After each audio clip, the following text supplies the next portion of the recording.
88.1 The Burg, your music central. It is the Backyard Burn again for another episode here on Hump Day. And it's your boy Shane Dog Peterson. And with me, as always, my buddy Noah Annette. Noah, how we doing?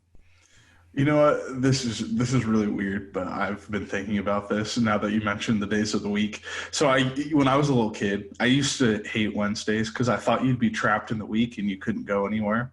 I was like, oh, we're not halfway through the week. We're trapped in the middle. Even if you went back in time, you're at Tuesday, and if you went forward, you're at Thursday. But I actually like Thursdays and Wednesdays now. I don't like Tuesdays anymore because Tuesdays, you're very trapped in the week because if you're on Tuesday and you go back in time, you're hitting Monday, and that's considered the worst day of the week. And if you hit forward, you're just at Wednesday, and you still got a long way to go. So Tuesdays are my least favorite day of the week now. That is the longest explanation for the days of the week that I've heard. And you know what, Noah, you are completely 100% right.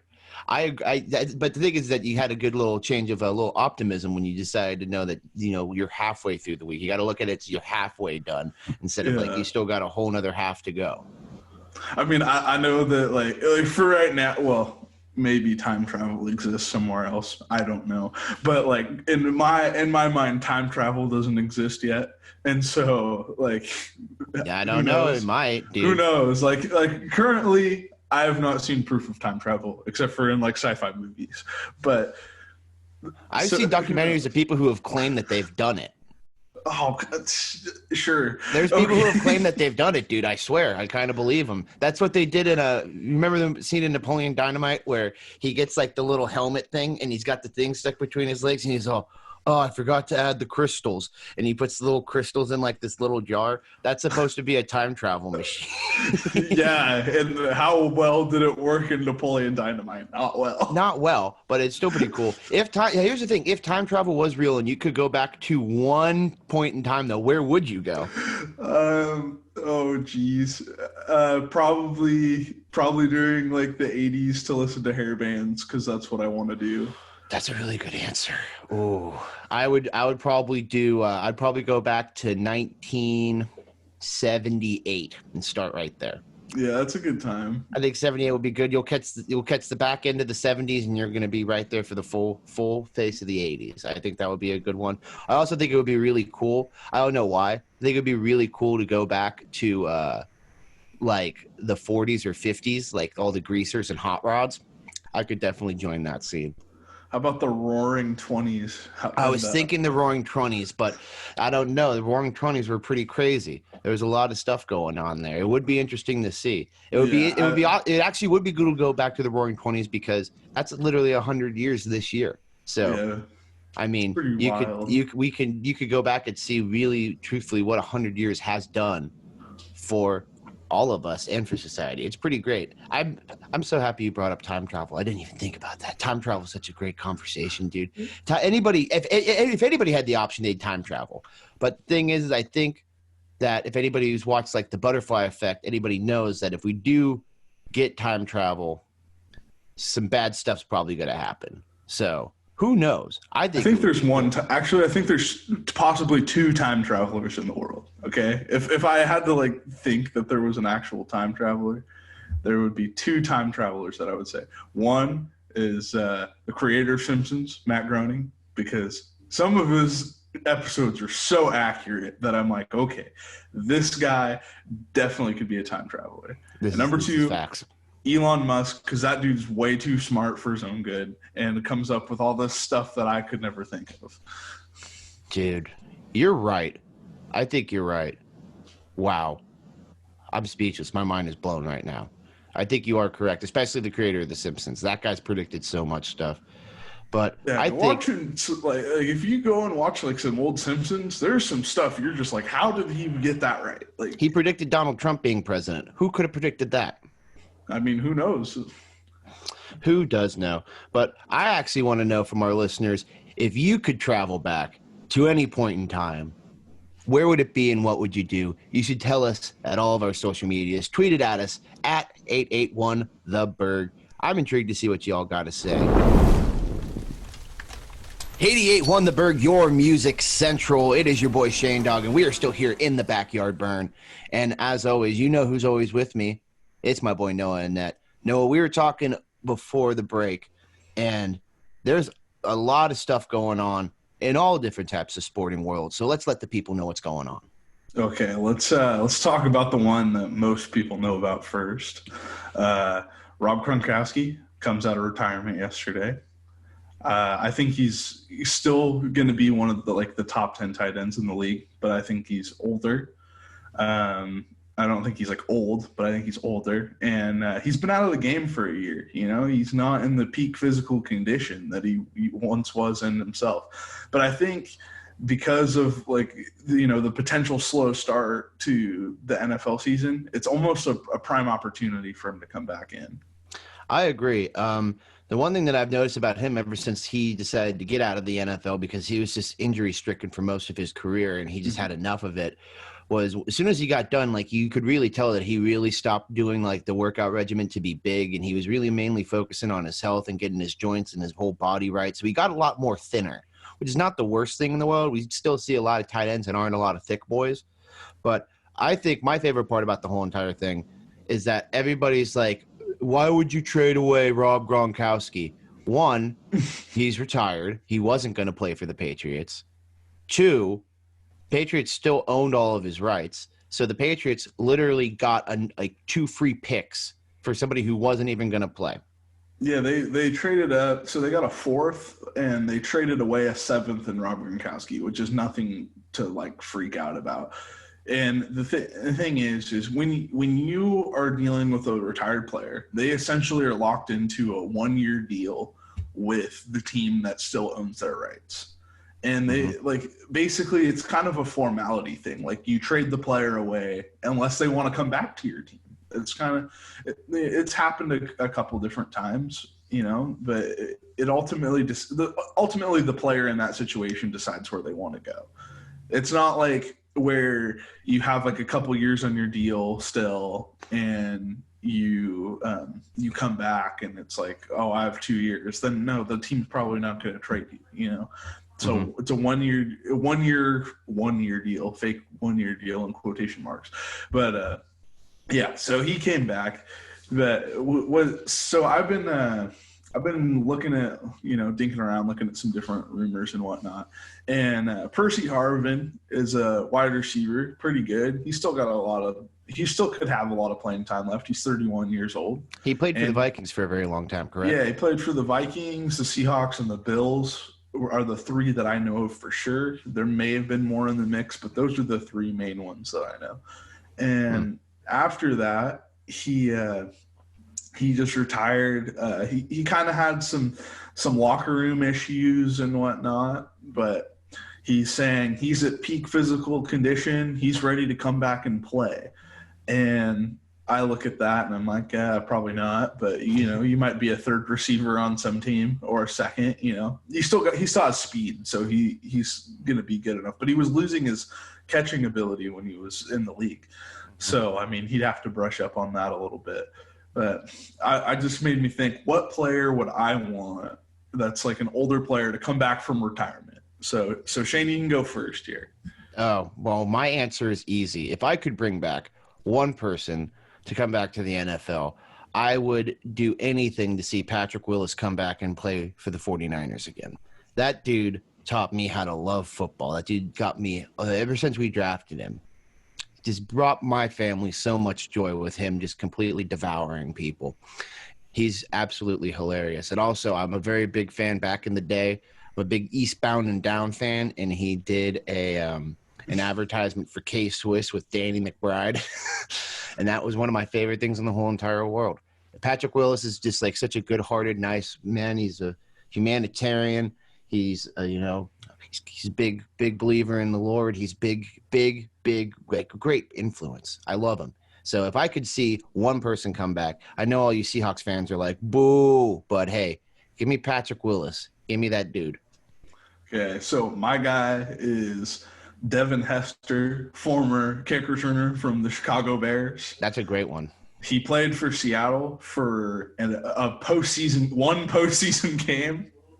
And if he came back and played for the Seahawks as a kick returner, I would That's all I want him to do. He was ridiculous. He did not need to retire if he just wanted to be a kick returner. He was so fast and so elusive that we had the worst kick returning for a couple of years there. Like even when like the Seahawks were really good, we had the worst kick returning, like one of the worst. And he would get it and he would like juke the whole field one way and then juke back the other, and he would still be able to have more speed than half of the defenders out there, and you would make it to midfield. I'm like, please come back, Devin Hester. Please come back. It's always kind of weird when you see like some of your favorite players kind of coming and going in any sort of sport. I know that you were talking that there's like some drama in the esports world as well going on right now. Oh, there's a big deal. So my guy, Double Lift from Team Liquid. So let me put some perspective here because nobody knows who Team Liquid is for the most part. Team Liquid was the 4-time back-to-back reigning LCS champions in North America. So they're really good. And Double Lift was their AD carry, which is on the bot lane. And they do a lot of damage. They're like one of the most damaging characters. Like they're one of your most essential pieces on your team. Like every part's essential, but you can the name attack damage carry basically means you're going to carry your team. And so Double Lift was one of the best in North America, arguably. I think so he had a bad split, and Team Liquid finished. So they had arguably the best roster going into this spring split, and they finished 7-11 with their record. So they performed terribly. But Double Lift was like, oh, Double Lift's the problem, and that was kind of like the drama surrounding him. So he goes back to TSM, who finished. He got traded to TSM yesterday, which is Team Solo Mid, and they finished 9-8. And so now he's going back to his former team to go play with 2 of his favorite players. So he's pretty thrilled about it. And how much money is he making with this signing? So he's still making the same amount because he has 6 months left on his contract. So he's just going to keep it up. Like he's still going to make his current state. So he makes $200,000 per split right now.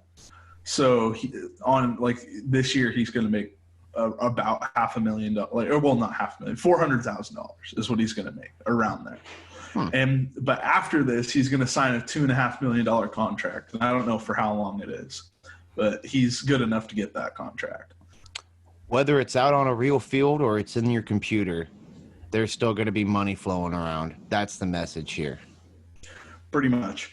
And he's just one of the best in the game. His mechanics are ridiculous. So when you have some of the best mechanics, I mean, if you can click your mouse really well and press the buttons on your keyboard really well, then you can make a lot of money. That's kind of how I look at it. Now, I know that a lot of people up here in the Pacific Northwest, they either rely on this company either for employment or for your goods and services, and I'm talking about Amazon. Amazon yesterday, according to Fox 8 News and a few other sources, saying that a lot of the warehouse workers are planning on going on strike because there's been over 130 Amazon warehouse employees that have tested positive for COVID-19. Noah, what are your thoughts on this? I think I'd strike if I was in that situation. I can't blame them. I wouldn't really, I just don't want to get what's going rampant around the world right now. And I think Amazon might need to do kind of what Boeing did and have a mini shutdown, like a little quarantining period just on those specific warehouses. But I don't know if is that going to ruin Amazon's supply chain and completely shut down and mess with their stocks. I don't really know. Or is there a different distribution process they could do?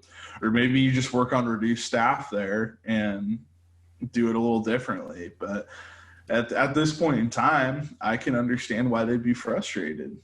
Yeah, there's been a lot of people, raising a lot of concerns for the Amazon warehouse workers, and Amazon's been making statements that they're trying to do their best to meet the demands. But also, it's really hard because you have so many people who do not want to leave their house, and even though they do leave their house and can still go buy goods, they're still accustomed to buying it on Amazon. Like me, when I've been stuck here, a lot of the stuff that I had to buy, I had to order this microphone on Amazon that I'm using right here, and it thankfully came way earlier than what it said it was supposed to do. I'm still waiting on packages I ordered over a month ago. Now, am I a little upset? Yeah, I kind of would like my stuff. But is that selfish of me to think that? Absolutely. This is a lot bigger thing that we got to kind of focus on a little bit more here. I think it's a little bit crazy. And we talk about, you mentioned, how will it affect our stocks and everything and what's going to happen. Right here from Marketing Maverick, is a Twitter site that basically looks all over different marketing and like large different companies. Apparently, Jeff Bezos added $24 billion to his wealth last year when Amazon stock hit an all-time high. So with Amazon being used so much, old Bezos is still racking in the bucks. So yeah, he lost half his money and then got it right back. Yeah, he lost half his money in a divorce and then straight came back and bounced back. And the best part is that when him and his wife divorced, she didn't even keep all the money. She gave it away. That's like she gave it away to charity. That was one, I think that's an awesome move to make on your ex-husband, I mean, I'm not a supporter of divorce or being, spiteful, but that's hilarious. Two, good on you. That's like the nicest thing you could do. But that's so cold. She was so nice, but so cold at the same time.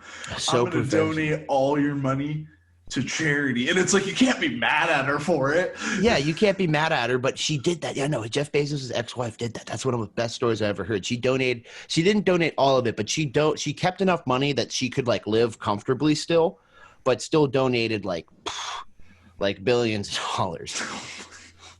It was incredible. That's one of my favorite things. So, I mean, this whole Amazon warehouse thing, my thoughts are going out to you guys. I am now going to stop ordering stuff from Amazon. I'm going to do my part. I'm going to try to figure out some other alternatives so I could try to get what I need so I can still do my work. But also, we got to be cautious of some of these people out there. You know what I mean? Yeah, or you could be like me, who's cautious of everyone and is becoming a recluse inside my house. That is true. You could be like that. You could be like me, or you could be like Noah. Everybody, please remember, if you want to hear something new, if you got something for us to look up or want us to discuss, please remember you can hit me up at ShaneDog6, and you can still hit up Noah at Noah_Annette, and at all of our socials on Twitter, Instagram, and Facebook at 881TheBurg. 88.1 The Burg, your music central. You are still in the backyard burn with your boy Shane Dog Peterson and Noah Annette.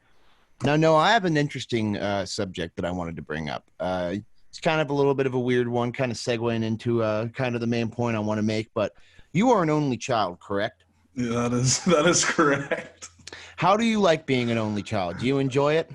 I mean, I have no problem with it. It was, I would say it was kind of, it was kind of weird growing up, not having, another sibling in the house. But other than that, it's fine. Yeah, I have a little brother who's not so little. He's about 6'3" and about 210 pounds. He's a big kid. Mm-hmm. And it's funny because I was looking through, some articles, just looking up some news, and I found a video of Michael Jordan's brother. We've been discussing the new Michael Jordan documentary, and look at this little video here. That's Michael Jordan's older brother, Larry.